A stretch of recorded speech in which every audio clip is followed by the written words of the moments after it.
Hi, welcome to my channel. My name is Debbie, and I'm at Off Topic Things I Didn't Plan to Learn.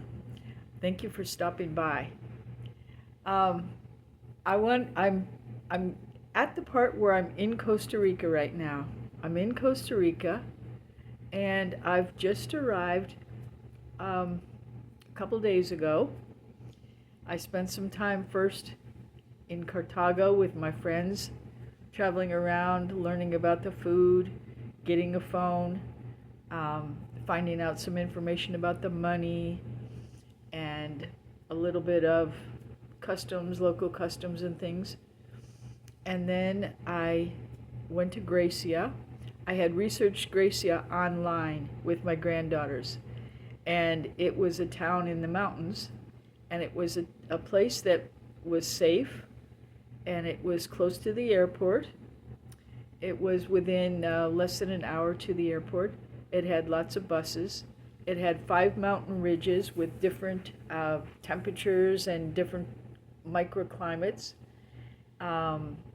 It had a little town feel. It had a church, a big park, lots of little stores, a big marketplace, and it was a friendly city. And Gracia, the word Gracia means Greece, like the country of Greece.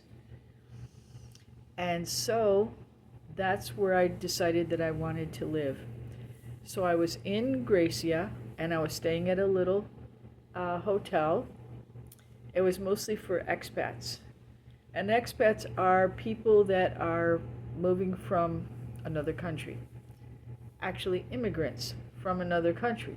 And I was an immigrant to Costa Rica from the United States. So, after the first night that I slept there, when I woke up, I went out into the little area, the greeting area, and there was a man there who was a realtor, and he was talking with the owners who were from Canada, and I found out his name was Chris Shue, and he had different properties that he rented. And so I asked him if he had any houses for rent around $400. And he said, sure. You want to come and take a look at them now? And I said, great. I would love to. So we hopped in his car and we went out to the first one. And the first one was probably 5 minutes by car outside of the town. And it was called Finca Guerrero. Guerrero was the last name of the family that owned it, and a finca is like a plantation or a farm. And this finca was a coffee finca. And as you know, Costa Rica is well known for coffee. It's one of the largest coffee producers in the world. So this place grew coffee, and it was sold also.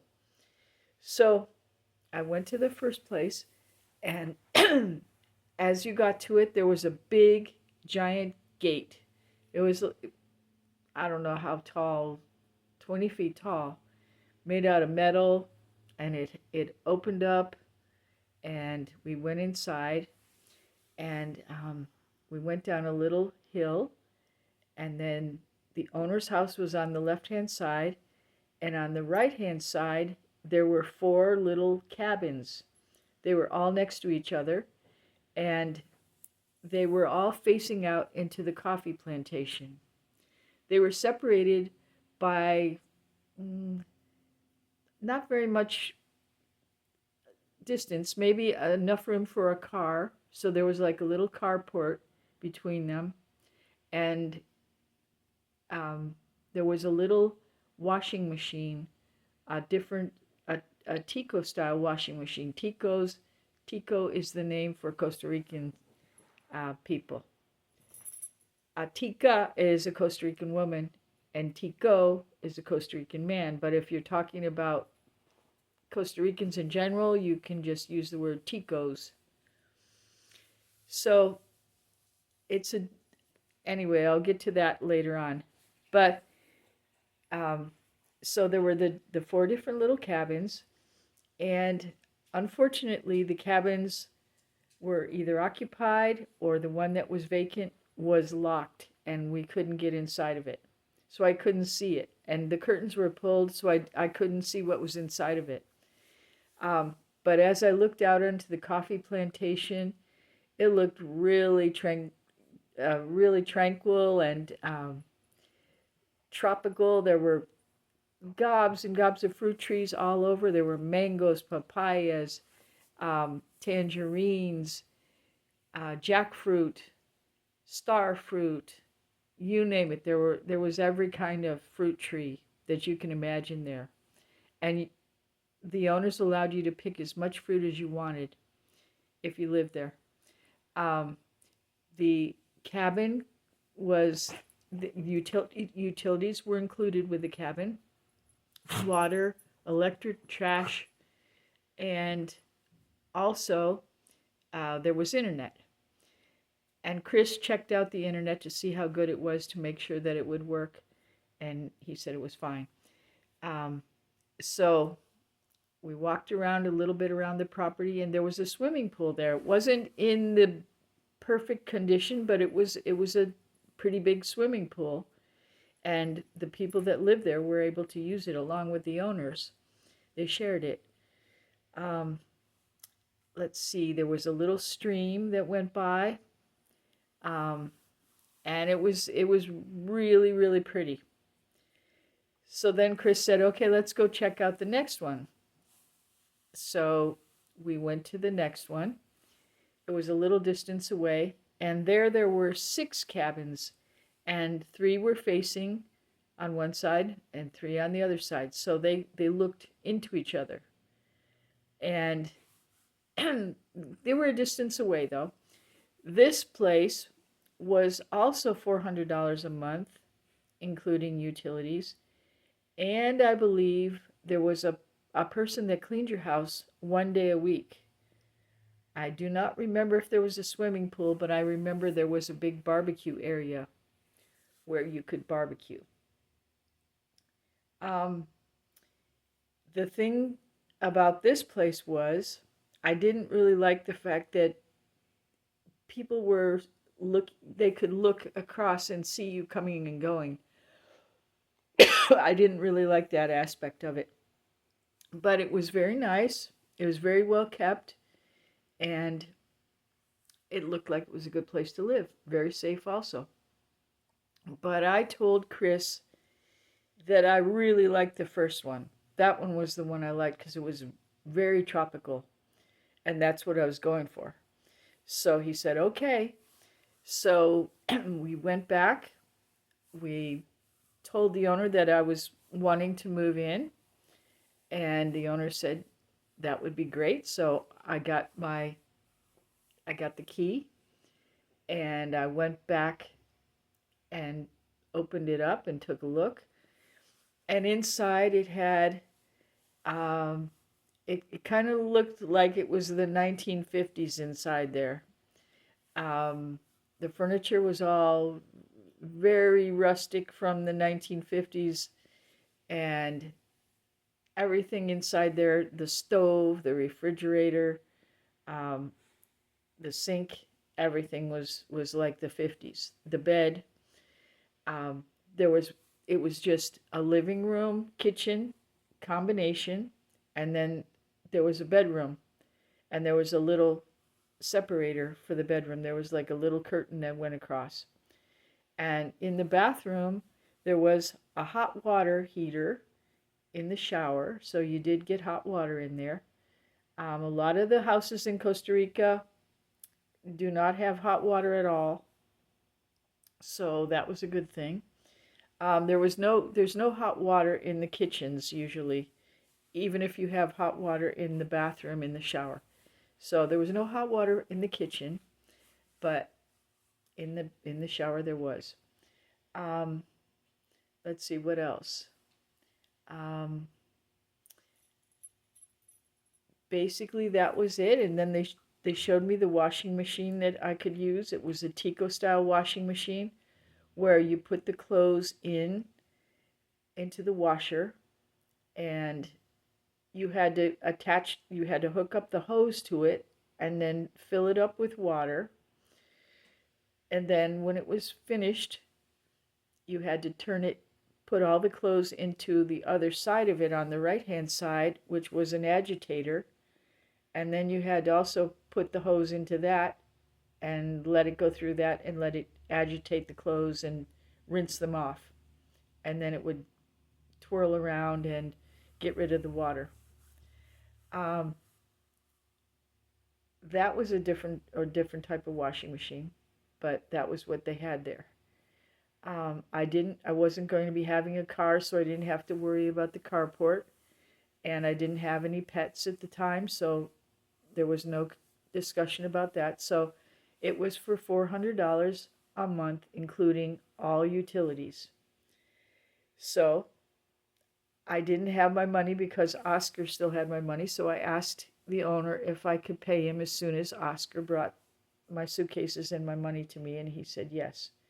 So I went back to my um, hotel and I got what I had, which was just the fruit that I bought at the ferry, the fruits and the vegetables I bought, and I brought them back over. And I think I took a taxi back over to do that, which wasn't very expensive. It was maybe $2 or so. And from there, um, I put all my fruits and vegetables away and walked around the property and took a look at it and enjoyed listening to the sound of the little babbling brook that went by. And there was a little koi pond also right by my house. And in the front of it was a giant cactus that was a flowering cactus. There were tons and tons of birds all over. And in the trees by the swimming pool, there were birds called oropendulas, which are a special kind of a bird that makes a nest that's like a hanging basket. It hangs down in the shape of like an kind of like a shape like these leaves up here.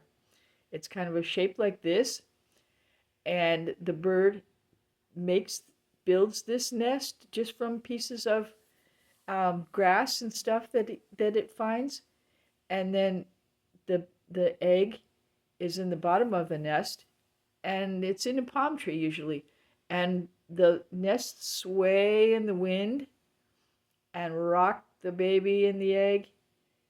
And then when the baby hatches, the baby's still rocking back and forth, and the aura pendula gives out a really magnificent call. And you could have like maybe 20 aura pendulas in a tree that are building their nests and landing in the tree. And at the swimming pool, there were maybe about that many around that pool. Um, there were all different kinds of other birds there as well. Motmots was another one that was a very popular bird that was there. I walked all around and saw everything, and I thought it was just absolutely gorgeous.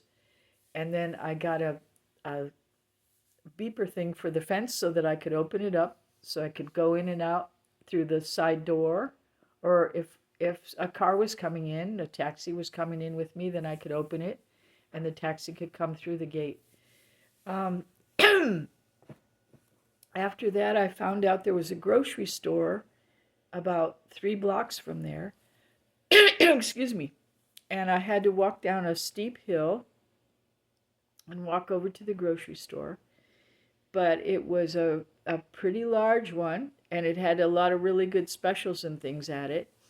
And then I could take a taxi back with my groceries and go up that steep hill and back into my house, back to my little cabin with all my groceries. So that's what I did. I shopped for some groceries and went back and took them back to my house and put them away and started to get comfortable in my little cabin. And then I started to try to meet some of my neighbors, and I heard there was a man in his 80s that was from the United States named Jack, and he'd been living there for about 3 years, I think, already. And so I went over to his house to meet him, and At first, he really wasn't interested in talking to me too much, but we met each other, and that was that. And then I decided to go into Gracia and look around the town. So I walked into town. It was probably a 15-minute walk. It was very nice. It was a peaceful walk. I walked past some little churches. I waved to the new people that I saw along the way. Um, Little kids came out and waved to me or said hola and talked to me. Um, I got to the town and I started going into different shops. And I realized pretty quickly that it was going to be different shopping in the stores because, for example, they didn't have um, the same type of stores that I was used to going into. The first store that I stopped in had such a variety of things in it that it was hard to know what kind of a store it was. It had office supplies in it, like desks and chairs, and then it had sewing machines. It had radios. It had knickknacks. It had all different kinds of things in it. It was kind of a mishmash of all different types of things. And so I kind of made a mental note of what I saw in each store that I went into so that I would know the next time that I went shopping if I needed something where I could find it. I found out that the name of a store that sells crafts is called Passamanaria. And so a Passamanaria has buttons and zippers and threads and scissors and embroidery hoops and things like that in it. Then I saw a little ferreteria. I went inside there. It's a little hardware store. There were several little hardware stores around town. A panaderia is a bakery. And so I love to go by the bakery and look at all the different things that they had there, the different types of pastries, the different kinds of cookies, the different breads. And I started to taste different ones to see which ones I liked the best. And then I found a place called a mercado. And it's a big market, an indoor market, and it has a whole variety of different kinds of stores in it. It had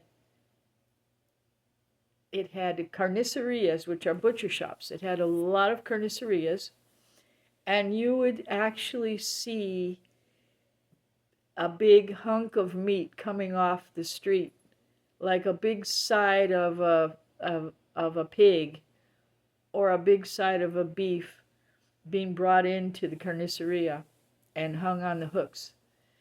And you would even see the pig's heads for sale and the pig's feet, and all the different parts would be for sale. There were lots and lots of those in there. There were a lot of different farmacias there which was a pharmacy that you could buy different kinds of things, and some of them were ones where you could buy different kinds of medicines that were specialties, or different types of specialized fruit drinks even that were good for your health. There were some stores that had pots and pans and dishes. There were restaurants, all different types of restaurants. There was a little Chinese restaurant in there that was vegetarian. There were other typical Costa Rican types of restaurants. There was a special spice store that had just all different types of spices. So there was a huge variety of different kinds of stores to shop in the mercado. And then I walked around and I saw different taxis. There were red taxis, which were the actual certified taxis for Costa Rica. And then there were other ones that were that were called pirate taxis, and those taxis were cheaper because they did not have to follow the standards that the government ones did. If you were in an accident, though, you would not be insured if you were in a pirate taxi. Um, those were all over on the streets as well, and they were just regular cars, but they had different locations where they would be parked, where you would know that you could get a pirate taxi if that's what you were looking for. I went into the park and I saw a lot of different park benches. They were made out of concrete, and I saw the big church in the middle of the park. Um, there were lots and lots of trees around the park at the time, and a big fountain at the near the entrance to the church. I also walked all around the town. I saw the Red Cross, which is not the same as the Red Cross here. The Red Cross is the ambulance service. So if you need an ambulance, it's going to be coming from the Red Cross. And a lot of times it's volunteers that drive the trucks for the ambulance. I walked past the hospital. I walked past the social services area where you sign up to get your card for Costa Rica for the medical care. I saw all different types of things, lots of restaurants, dress shops, shoe stores, and I just kind of made mental notes about where the things were and tried to remember the locations so that I could go back in the future and find these things. So I had a wonderful time walking around, and I went back to my little cabin, and when I went in, I thought to myself that I really wasn't expecting to be going back in time to the 1950s and living like I was in the 1950s, but yet with internet. But that's what it was. And so I learned that I was able to do that and that I liked it, and I enjoyed my time living in that cabin. And so that's what I learned about myself that day. Thank you for stopping, and I hope you can come in and see the next video. It's going to be about my trip to the turtle refuge.